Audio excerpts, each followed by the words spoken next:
Está na hora do café missioneiro. Está na hora do até café as 2 da missioneiro. tarde. Até as Acompanhe 2 a da sua tarde. revista Acompanhe diária a da sua Novos revista Horizontes diária com da jornalista Novos e Horizontes com comunicador jornalista e Fábio comunicador Fábio Della Rui. Em primeiro lugar, o meu boa tarde a todos os que estão nos ouvindo e nos escutando e dizer, né, Fábio, que estão de parabéns, a nova organização, e certamente isso só vai trazer benesses à comunicação de Santo Ângelo. Muito obrigado, professor. Pois o Simpro, que o senhor representa, está com algumas questões em pauta, né? Uma delas é a realização de assembleias, de encontros, né, com os professores da educação infantil para se avaliar propostas.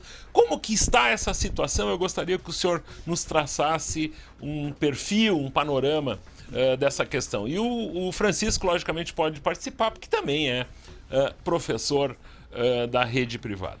Fábio, o que nós gostaríamos de colocar é que, em primeiro lugar, a Escola de Educação Infantil é algo novo.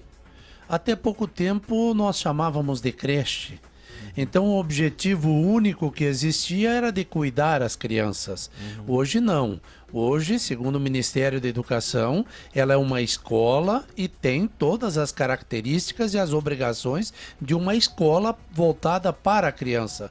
Por esse motivo, a exigência de que cada turma da escola tenha um professor. E este professor terá que ter a formação mínima do magistério ou então de curso de pedagogia. E como que isso está agora, professor? Nós estamos conversando com todas as creches, nós já conversamos também com o Conselho Municipal de Educação, que o Conselho Municipal de Educação que tem a função de fiscalizar esta titulação dos professores. Nós do sindicato temos a função de fiscalizar a relação empregatícia do professor com a escola. Então o que nós queremos? Nós queremos que a Escola de Educação Infantil não contrate uma cuidadora, e sim contrate um professor e pague esta pessoa como professor, embora seja um salário bastante irrisório, mas nós queremos que ele tenha a dignidade de receber um salário como professor e não como cuidador.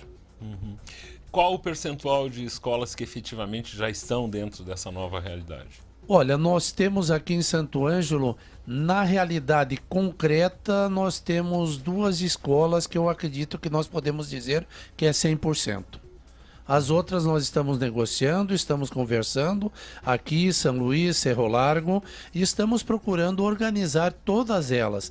Então, às vezes, quando a gente entra em contato com uma escola, a primeira coisa que nos diz, estão nos perseguindo. Não, não estamos perseguindo ninguém.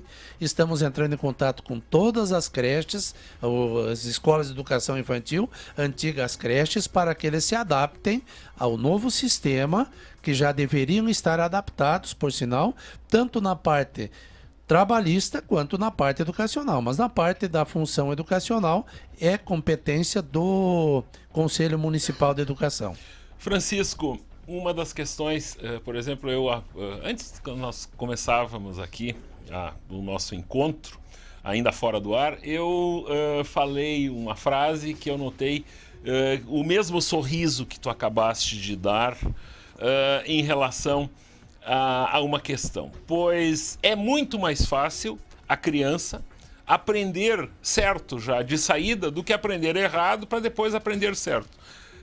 Eu me refiro diretamente à questão da linguagem. Tu acredita que dá para se começar a falar o português correto de saída?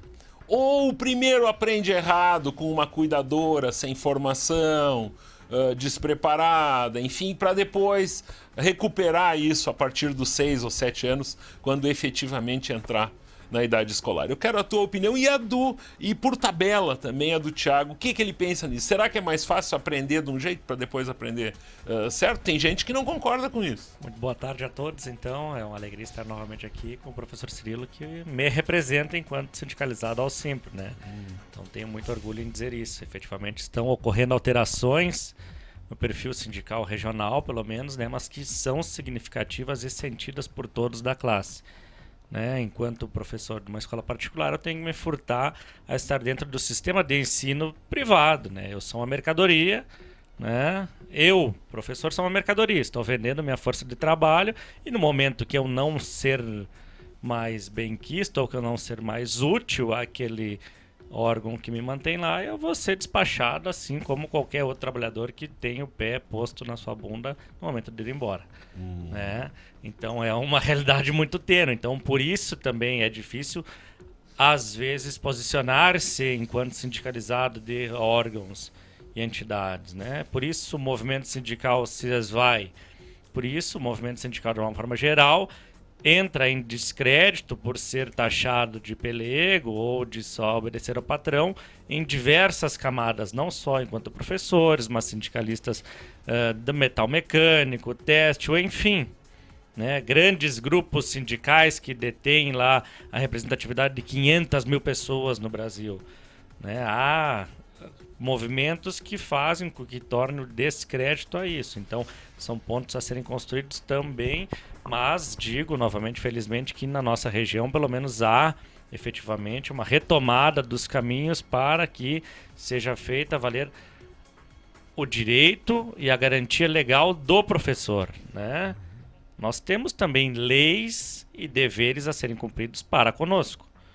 Nós, enquanto educadores, prestamos o melhor para os filhos, né, daqueles que confiam em nós. Somos pai, mãe, tio, avô, psicólogo, psicopedagogo, professor de movimento, né, condicionamento motriz, muitas vezes, das crianças não sabem ler e falar, ficam ali escrevendo, fazendo careta, né? Então toda essa questão... Tá, e eu entendi. E isso aí? eu entendi. E a pergunta que eu te fiz? E aí, a grande questão que tu fez é a fundamental. Eu tive, enquanto criança, né, eu era cuidado por babás. Na época não tinha escola de educação infantil e tal. Minha babá veio do interior, então eu era do interior de Augusto Pestana. Minha babá veio do interior de Augusto Pestana, né? Então até os 3 anos eu falava igual um alemãozinho daqueles que nasceram lá no interior de Augusto Pestana, falando errado, assim, desse jeito, todo atravessado. Sim. Desaprendi a falar. Óbvio, né? Evidentemente que o linguagem coloquial, regional, enfim, isso não interfere em nada no aprendizado, né?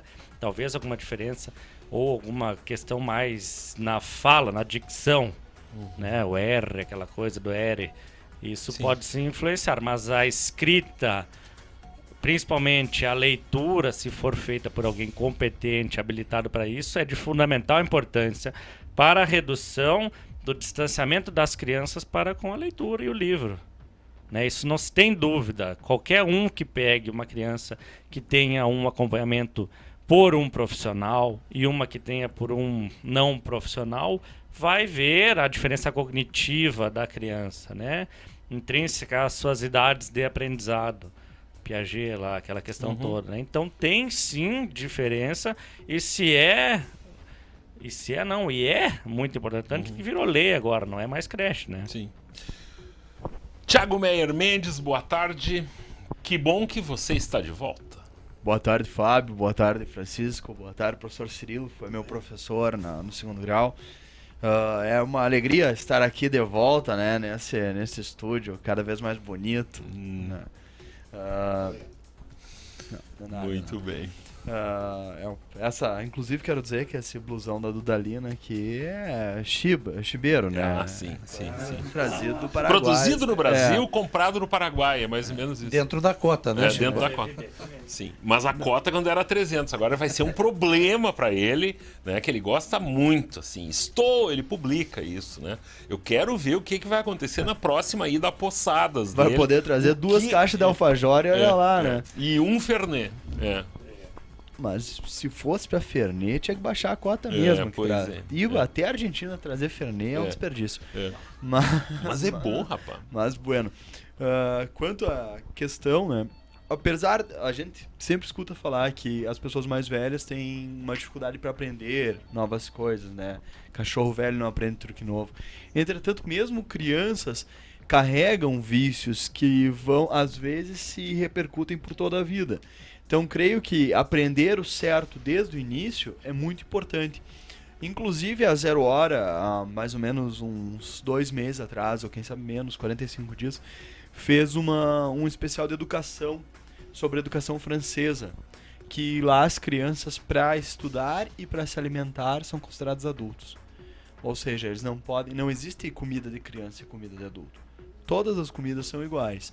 As crianças comem tal qual os adultos, comem os mesmos vegetais, tomam as mesmas bebidas, exceto com o cuidado com bebidas alcoólicas e cafeína, esse tipo de bebida estimulante que pode atrapalhar o desenvolvimento.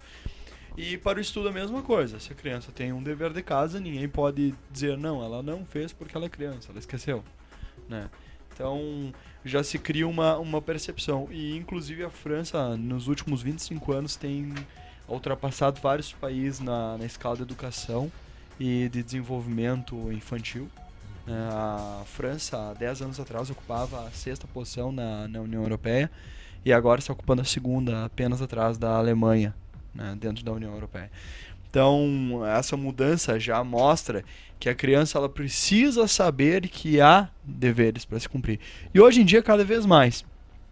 Entretanto, nós não podemos esquecer que, apesar de ela saber que tem deveres, ela ainda é uma criança.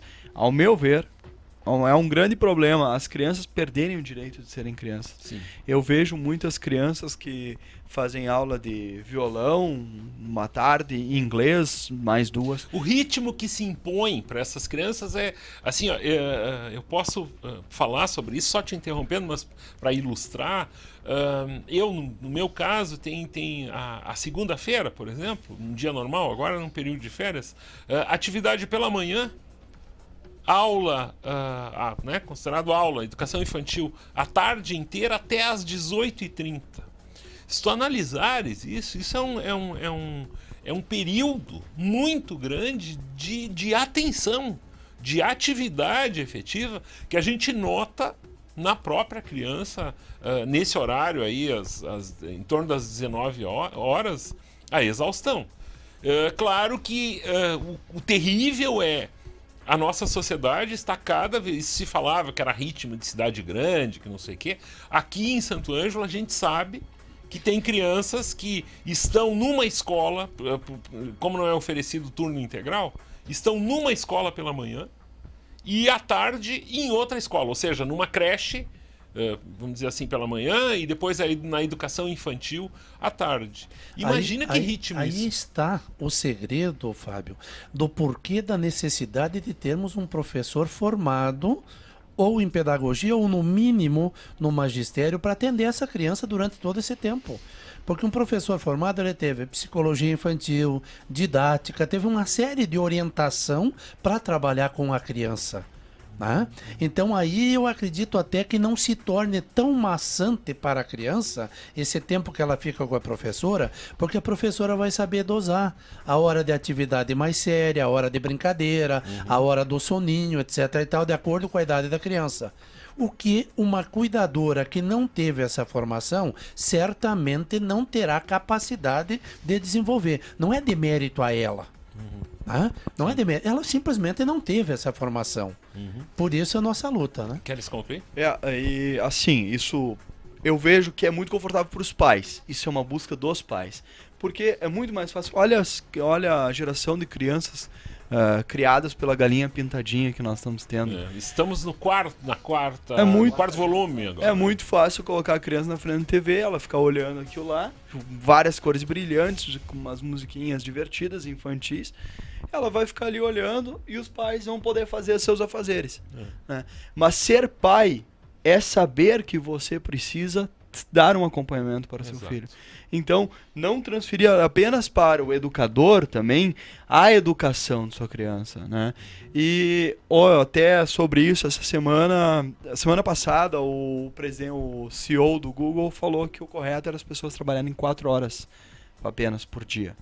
E o resto do tempo ter de lazer, de hobbies, etc. E o terrível disso é o seguinte, já tem um dia extenuante, tanto a criança como o pai e a mãe, chegam em casa em torno de 18h30 e cada um resolve então descansar a seu modo, né? Evita-se, esquecem-se desse momento, que seria um momento para o próprio diálogo entre a família, pulam imediatamente para frente da TV, assistir uma sequência de novelas que oferecem um conteúdo tido como entretenimento, que no meu entender é uma gritaria só, é um conflito, e de uma certa forma trazem esses conceitos desses conflitos para dentro de casa. O ideal seria que todos pudessem ficar com a televisão desligada, efetivamente, e partir então para algo, para um contato familiar, né? Que fosse não que cada um jantasse à sua maneira, como a gente sabe que acontece nos lares aí, né? E o ideal é nesses momentos a gente pensar efetivamente nisso e tentar fazer diferente. Por isso eu gosto muito da educação francesa, né? O modelo de tu responsabilizar a criança por ela não ter feito uma coisa é o que nos falta no modo ocidental mais americano de ser, né? Nós somos muito, talvez, super protetores, né? Com muitos presentes, enfim.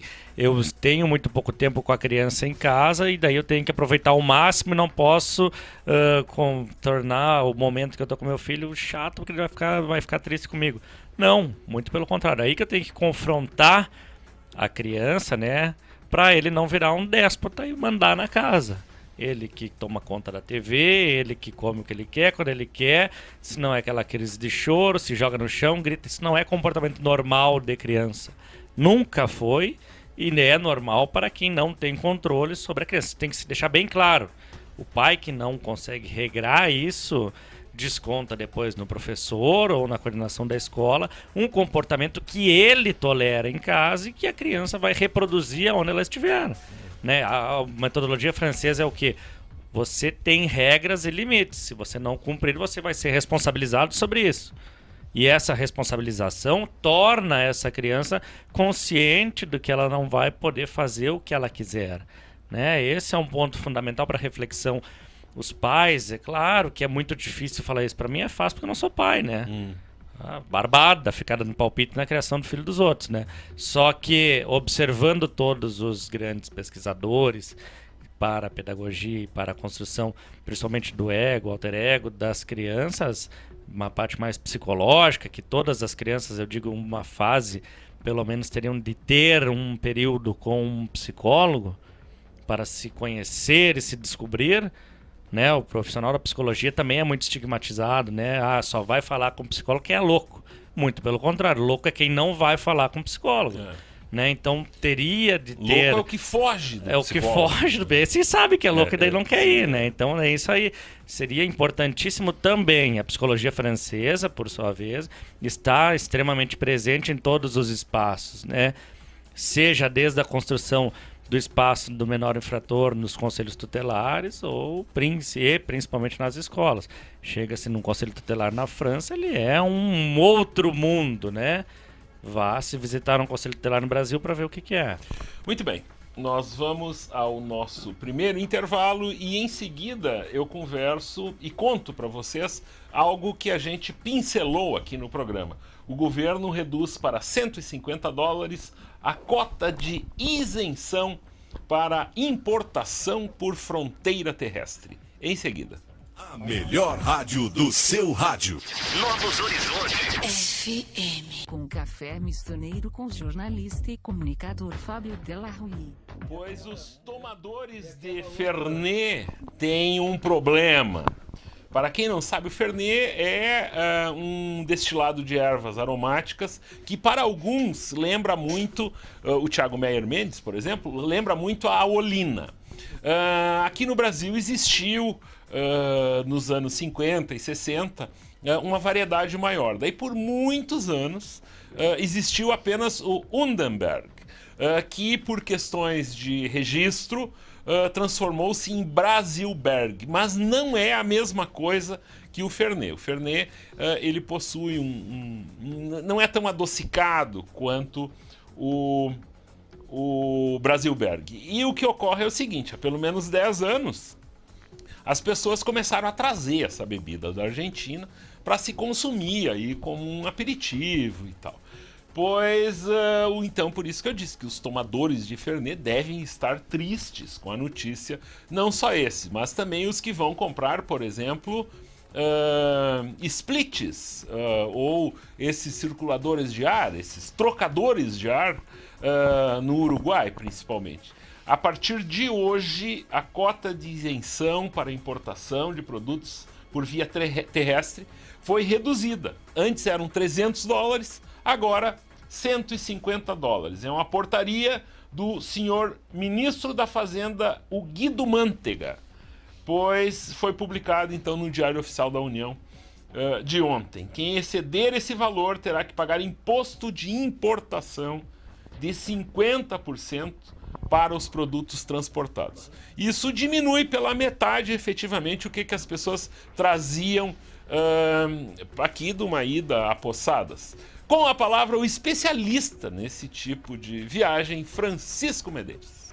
Viagem, que barbaridade. Isso aí foi porque prenderam um cara do Guaiana com $20 mil na cueca, nas meias, por tudo ali, né? Não, era euros. Sim. Euros e dólares. Daí já deu problema, deu jabu no chibo. Mas efetivamente, né?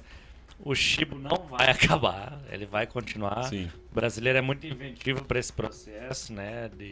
De fazer os movimentos locais, até porque esse tipo de comércio é um comércio que a gente pode considerar como intrínseco à nossa cultura, é uma característica cultural. Sim. Vai pra lá, tem que trazer alguma coisa, né? Aqui, tu pega 70% das músicas regionais aqui nativistas, tem uma hora ou outra lá um trechinho falando que o cara tava fazendo um contrabando na Argentina ou no Uruguai. Sim. Então não tem como escapar disso, né? Não vai ser uma regulamentação do Guido Mantega que vai impedir-nos de comprar o que nós queiramos na Argentina ou no Uruguai, né? É mesmo? Nem que nós sejamos confiscados no caminho. Tiago, o que você diz? Embora, assim, tu nunca experimentaste um Fernet? Assim? Não, já tomei Fernet, mas Ele ficou mal e não tomou mais, né? Não, mas ele é muito... É uma bebida digestiva, né? Na verdade, sim. É para tomar uma dose. Não para tomar como tu... Né? É um martelinho, assim, Sim. antes do almoço, um depois, e um antes da sobremesa, um depois, sim. né? Não, mas essa portaria não me afeta muito, porque eu... Tu gosta do produto nacional. Pouco saio do país, né? Eu sou um defensor da indústria nacional, né? E quando saio, não saio com $300 para fazer compras, né? Então mas realmente será um grande revés, principalmente para a Argentina, né? Sim. E pro Uruguai também sofrerá com as compras em Rivera. Então tem que se pensar no que essa lei vai gerar. A ideia é deixar o dinheiro dentro do país que seja investido em indústria nacional. Mas ao mesmo tempo, o Guido Mantega, 3 semanas atrás, deu isenção para a indústria de minério de ferro da China, né? Então as coisas parecem bastante estranhas. A China e o Brasil aumentando seus enlaces, né? E você fechar, dar as costas para os seus vizinhos. Para a fronteira terrestre, né? Porque isso é Exatamente. específico para quem, por exemplo, quem entra no Brasil de avião ainda pode gastar lá fora $500. Né? Então são situações, a gente observa claramente essa questão ligado à questão... Vão reformar o aeroporto e vão internacionalizar ele, rapaz. Estamos ricos então agora. Essa é a situação que está se plantando para a nossa região, né? Ainda um outro assunto que eu toco aqui, embora a gente... uma crítica no primeiro momento. O sinal da TVE em Santo Ângelo, canal 10, é muito ruim, né? Ele pega basicamente na zona norte até um trecho aqui da Andradas aqui, e depois praticamente não pega. Embora a TVE já tenha migrado de satélite, antes ela utilizava um satélite em banda C no Brasilsat B4, que é um satélite antigo que então tem já deficiências para a recepção do seu sinal. Se necessita uma antena muito grande para receber isso e para se liberar novamente o sinal para a cidade, o sinal era comprometido. Ocorreu uma migração no ano passado para o Star One C3. que é um satélite novo e com banda KU, ou seja, tu precisa de uma antena menor para se receber esse sinal. Teoricamente, esse sinal também já seria melhor para ser transmitido para toda a cidade. O que ocorre é que por esses dias, entre hoje, ao meio-dia de hoje, e até a quinta-feira, segundo a TVE do Rio Grande do Sul, a Fundação Piratini, este sinal passará por uma nova mudança e cada um dos receptores nas cidades onde tem retransmissora da TVE, ele terá que ser ressintonizado, vamos dizer. É uma posição, uma frequência, uma memória que tem que ser mexida no receptor que existe lá em cima da caixa d'água, lá na Zona Norte. Então, por isso, ficaremos sem o sinal da TVE. Embora o que a gente gostaria mesmo é que fosse aumentada a potência do sinal para que toda a cidade pudesse apreciar os bons programas produzidos na capital gaúcha por uma emissora que está no ar de forma, embora seja uma emissora estatal, produz programas com uma visão independente. Francisco, algum comentário sobre isso? Enfim, ou tu não és espectador da TVE? Cara, tu mora lá naquela barroca lá e quer que pegue a TVE, né? Pois é. Aí mas tem que aí botar tá. uma antena pra rebater o sinal que tá tia ali na pipa ali. Pode ser. Fazer uma repetição, né? Um repetidor de Isso sinal, é proibido né? também. Também isso é proibido. mas daí fica tem que ter difícil, só uma né? transmissão na cidade. Não é fácil. Não é fácil. Não, mas enfim, é um serviço que a gente faz aqui. Nós vamos a mais um breve intervalo e em seguida encaminhamos o final do Café Missioneiro desta terça-feira. A melhor rádio do seu rádio. Novos Horizontes. FM. Jornalista e comunicador Fábio Della Rui. Se o microfone estivesse aberto nesse intervalo, eu não sei se teríamos um processo ou a maior audiência num programa de humor, porque saíram severas piadas por aqui. O Café Missioneiro encaminha-se para o final, faltam 8 minutos para as 2. Comigo, o professor Cirilo Dalla Costa. A gente, no começo do programa, falou sobre as questões envolvendo a educação infantil e também eu gostaria de uma opinião sua em relação à sobrecarga dos professores do ensino fundamental, professor Cirilo. O problema, Fábio, que acontece é que, na realidade, o professor em si, todo ele tem uma sobrecarga. Hoje nós sabemos que a remuneração do professor ela é muito pequena. Uhum. Em consequência disso, o que o professor precisa fazer? Trabalhar 40 horas no Estado e mais 20 ou 25 horas no particular. Então, na realidade, o professor, por exemplo, o professor de educação infantil, trabalha manhã inteira numa escola de educação infantil e tarde inteira numa outra escola de educação infantil. Na realidade, ele faz 40 horas e muitas vezes à noite ainda ele faz uma pós-graduação, uma especialização. Então é comum hoje nós encontrarmos os professores, o Chico sabe disso, que eles têm na realidade 3 jornadas de trabalho por dia. Ou seja, se nós fizermos as contas hoje, com mais a sobrecarga de trabalho extraclasse, o professor chega a 17, 18 horas de trabalho por dia. E se não fizer isso, a sobrevivência é pequena. Haja visto que hoje está se batalhando por um piso em termo estadual de R$ 1.400 por mês. E se você somar o particular, não dá muita diferença disso, não. Com exceção do curso superior, que paga um pouco melhor. Então é isso que acontece.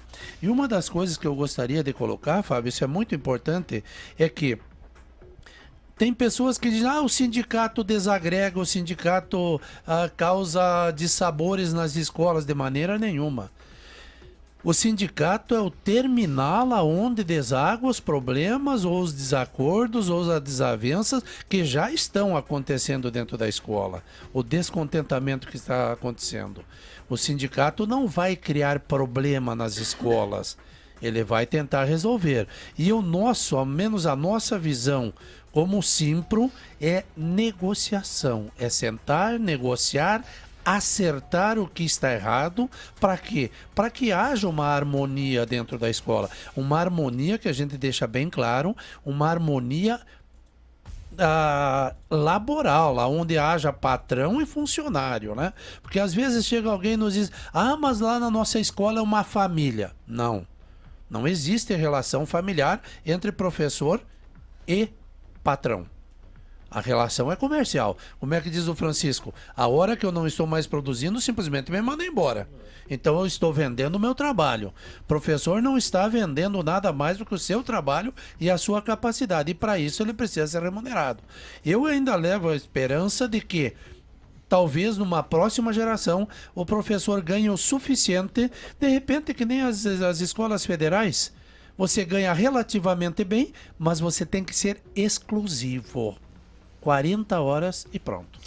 Muito bem, eu tenho, a gente vai ter que atrasar um pouquinho aqui, porque surgiu uma notícia publicada há 8 minutos atrás, que é o seguinte: nós falamos aqui da redução da cota de importação, pois o governo acaba de revogar o que foi publicado. Ó, agora os caras vão comemorar.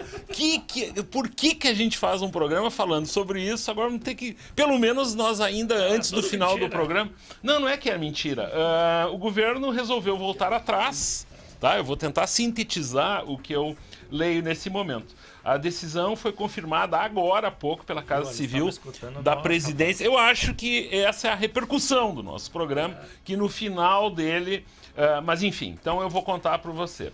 Por mais um ano será possível voltar ao país por estradas, rios e lagos com compras de até $300 sem ter que pagar pelo imposto de importação.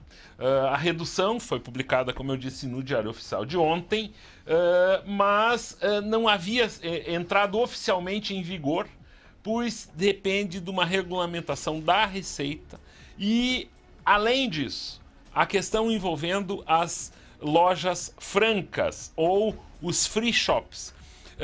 A partir do momento que for instalado efetivamente free shop em cidades gêmeas, a cota passa a valer. Por quê? Porque a pessoa poderá, além dos R$150, comprar em free shop mais 150 ou achar uma forma de somar esses $300 aí.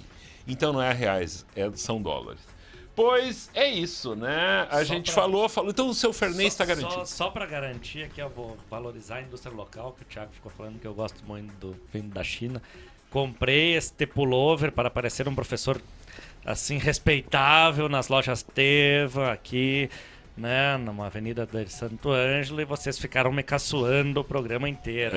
Só porque é de tiozão, né? E a gente sabe exatamente. Olha, não tem por exemplo, aí, dos patrocinadores do Café Missioneiro, a São Germano, tem essa marca Dudalina e eu imagino até que, enfim.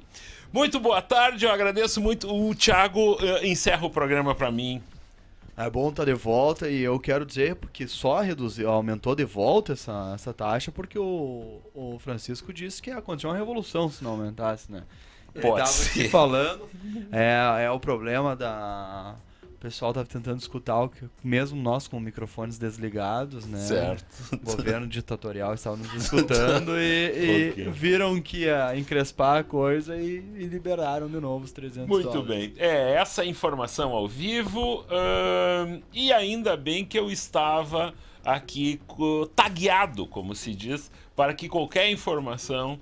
como é que funciona isso? Eu não tenho ponto, não tenho ninguém na produção aqui. É só saber palavras-chave que ficam mais ou menos cercadas, todas as informações decorrentes desse tipo de informação que a gente lançou no começo do programa. Eu tenho condições de saber o que se está falando naquele momento sobre isso. Então, só por isso que a gente deu a notícia e já deu a outra notícia. Este é o Jornalismo da Novos Horizontes. Muito boa tarde, até amanhã. A melhor rádio do seu rádio. Novos Horizontes. FM.